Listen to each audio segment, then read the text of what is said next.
Hello everyone, how are you doing? This is MD Tech here for another quick tutorial. In today's tutorial, I'm going to show you guys how to change your page setup to widescreen view on your Google slide presentation. So this should hopefully be a pretty straightforward process, guys. And without further ado, let's go ahead and jump straight into it. So all I have to do is select the File tab up at the top left, and then go down and select Page Setup. And then you want to select the drop-down, select one of the widescreen options that you are most suitable or is most suitable for your display.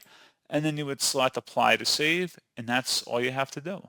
So pretty straightforward process on that, guys. And as always, thank you for watching. I do hope that was able to help you out, and I do look forward to catching you all in the next tutorial. Goodbye.